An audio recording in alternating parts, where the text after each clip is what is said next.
Friends అందరికీ నమస్కారం. Friends రాష్ట్రమంతా షాక్. ఏపీలో హై అలర్ట్. 5 జిల్లాల్లో పోలీసులు విస్తృత తనిఖీలు అయితే నిర్వహిస్తున్నారు. అసలు ఏం జరిగింది ఏంటి వివరాలు తెలుసుకుందాం. వీడియో పూర్తిగా చూడండి. అలాగే తప్పకుండా లైక్ చేసి ఛానల్ని సబ్స్క్రైబ్ చేసుకోండి. ప్రభుత్వం నుంచి వచ్చే ముఖ్యమైన అప్డేట్స్ అన్ని మన ఛానల్ ద్వారా ఎప్పటికప్పుడు మీకు తెలియజేయడం జరుగుతుంది. ఇంకా వివరాల్లోకి అయితే వెళ్ళిపోదాము. ఆంధ్రప్రదేశ్ రాష్ట్ర వ్యాప్తంగా మావోయిస్ట్ కేంద్ర కమిటీ అనుచరుల బృందాలు ఉన్నాయన్న సమాచారంతో విజయవాడ, కాకినాడ, ఏలూరు నగరాల్లో ఆయా జిల్లాల ఎస్పీల సారథ్యంలో స్పెషల్ పార్టీ పోలీసులు, గ్రేహౌండ్స్ బలగాలు కార్టన్ సెర్చ్ నిర్వహించారు. అందులో భాగంగా షాకింగ్ అప్డేట్ అయితే వచ్చింది. ఏలూరు గ్రీన్ సిటీలోని ఒక ఇంటిని చుట్టుముట్టారు పోలీసులు.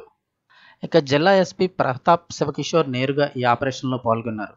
ఇక ఈ కార్టన్ సెర్చ్లో భాగంగా కేంద్ర మావోయిస్టు అనుచర బృందంగా అనుమతించిన 15 మందిని ఏలూరు జిల్లా ఎస్పీ ప్రతాప్ శివకిషోర్ బృందం అదుపులోకి తీసుకుంది. ఈ 15 మందిలో 5 మహిళలు ఉండగా 10 మంది పురుషులు ఉన్నారు. ప్రస్తుతం వీరిని ఏలూరు పోలీసులు అదుపులోకి తీసుకున్నారు. అయితే వీరు సంఘ విద్రోహ చర్యలకు పాల్పడేందుకే ఏలూరు నగరానికి వచ్చారా, లేక తలదాచుకునేందుకు వచ్చారా అన్న అంశంపై పోలీసులు ఇప్పుడు పూర్తి స్థాయి విచారణ చేపట్టారు. అయితే అదుపులోకి తీసుకున్న 15 మంది వద్ద 15 ఆయుధాలు స్వాధీనం చేసుకున్నట్లు తెలుస్తోంది. పూర్తి వివరాలు విచారణ అనంతరం పోలీసులు వెల్లడించనున్నారు. అదుపులోకి తీసుకున్న మావోయిస్టులను ఏలూరు నూతనంగా నిర్మించిన మహిళా పోలీస్ స్టేషన్కు తరలించినట్లు సమాచారం. మరోవైపు జిల్లా వ్యాప్తంగా మావోయిస్టులు ఎక్కడైనా తలదాచుకున్నారనే కోణంలో కూడా పోలీసులు విచారణ కొనసాగిస్తున్నారు.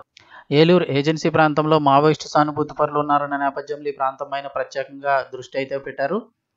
ఇక ఆంధ్రప్రదేశ్ రాష్ట్రంలో కూడా హై అలర్ట్ కొనసాగుతుంది. రాష్ట్రంలో సుమారు 60 నుంచి 70 మంది మావోయిస్టులు తలదాచుకున్నట్లు పోలీసు సమాచారం వచ్చింది. ఇప్పటికే విజయవాడ పరిసర ప్రాంతాల్లో 32 మంది మావోలు పట్టుబడ్డారు. అలాగే ఏలూరులో ఇప్పుడు 15 మందిని తీసుకున్నారు. ఇక కాకినాడ జిల్లా కొప్పవరంలో 2 మావోయిస్టులను అరెస్ట్ చేయగా ఎన్టీఆర్ జిల్లా, కృష్ణా, ఏలూరు, కాకినాడ, అల్లూరు జిల్లాలో మావోయిస్టుల కదలికలపై పోలీసులు అయితే ఫోకస్ పెట్టారు.